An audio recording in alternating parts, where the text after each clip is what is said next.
when I started trading in Chicago out of college. I went to college in Wisconsin, University of Wisconsin-Madison, and I traded in Chicago for 10 years at a prop firm. And I wanted it so bad. I wanted it since I was in junior high and high school. I've been dabbling in the stock market. And I remember getting there and just trying to figure out who are the best traders that I can find. And I would go to them and try to get over to their house for dinner or take them to lunch, or we used to go to the gym and work out together.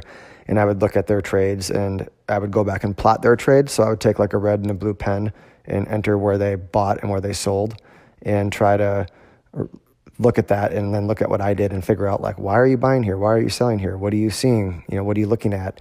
And that was part of my learning process. And then I found a few people who thought differently and started to try to extract how they got that logic in their head and what made them see things the way they saw things. And that was how I started to learn from others. And then from there, it was a up and down process because it takes so long. You have to see market moves over and over and make mistakes. I remember, guys calmly knowing kind of when to buy a breakout, and I was struggling all day thinking maybe the market's going to go up, buying it, getting out, and then missing the breakout, and then seeing someone else calmly buy the breakout that worked, and just being so frustrated with how they can make it look so easy. And then you realize the power of experience and the power of doing it and making mistakes, and you really can't underestimate that. So it's just, you got to go through it. And I'm just kind of reflecting today on some of those stories and how that played out. And I've been doing it for, 15, 16 years. I still make a lot of those mistakes, but the psychological pain and the regret and all that stuff and the comparing yourself to others, it just goes away over time. You learn that that's not useful, and the faster you get rid of it, the better. But it's human nature to get through that. I think it's like in your 20s or when you're whatever age you are, doesn't matter. You work really, really hard for up and down results, if not shitty results, for a while. And then later, it just seems easier to you at some point because you've been through all that. It really is psychological and emotional. You can only look at so many chart patterns, and eventually you know all there is to know about chart patterns. It becomes knowing yourself, like psychologically, what pushes me to my brink? Where do I self-destruct? When do I disobey my risk plan? When do I get euphoric?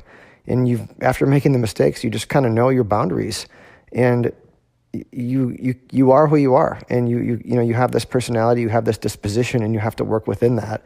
Surely you can grow and expand and learn more, but you have to look at what you can take.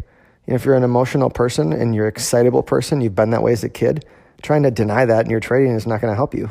If you're patient and more stoic, more of a risk manager, someone who grinds out money every day, more analytical, maybe you want a quantitative system, well, then that's something else too to think about doing.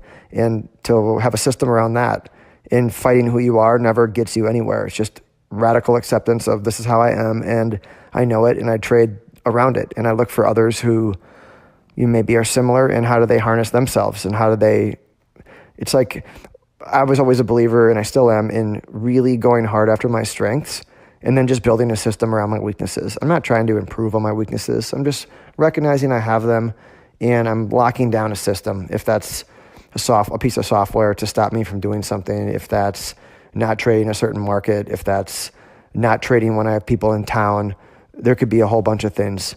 And you learn to just shut those things down and get those banana peels out of your path and really focus on what you're good at. And a lot of times the best stuff, the home runs will just come to you when you're doing the right thing, when you're not expecting to progress. You progress a lot, and the work pays off, but it's not like it pays off in a linear fashion.